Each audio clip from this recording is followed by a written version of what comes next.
Ils ont fui l'injustice pour préserver leur foi, et Allah les a fait dormir 309 ans.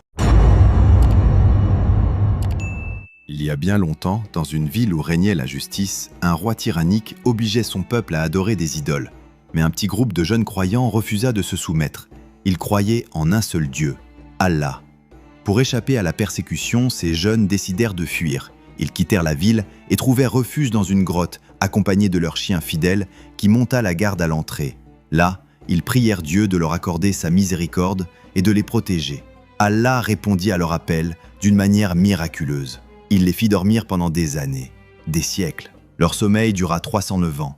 Le soleil changeait de direction pour ne pas les toucher et leur chien restait étendu à l'entrée comme un gardien immobile. Quand ils se réveillèrent, ils pensaient avoir dormi un jour ou moins. Affamés, ils envoyèrent l'un d'entre eux acheter à manger en ville.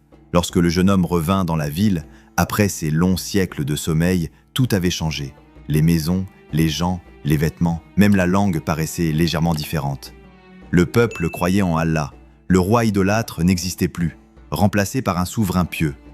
Quand il sortit une pièce d'argent ancienne pour payer sa nourriture, les marchands furent interloqués. Cette monnaie n'était plus en circulation depuis des générations. Pensant avoir affaire à un homme venant du passé ou porteur d'un trésor caché, ils le conduisirent au roi. Là, le jeune homme expliqua calmement son histoire.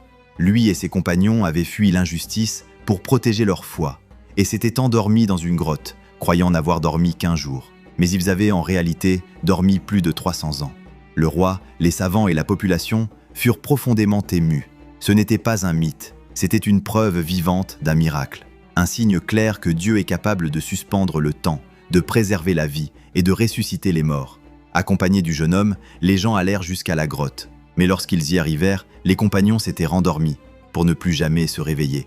Allah les fit mourir paisiblement, loin du tumulte du monde. Les habitants, bouleversés, décidèrent de préserver le souvenir de ce miracle. Un lieu de prière fut construit à l'entrée de la grotte, non pas pour les adorer, mais pour rappeler aux générations futures que la foi sincère et la confiance en Dieu ne sont jamais perdues.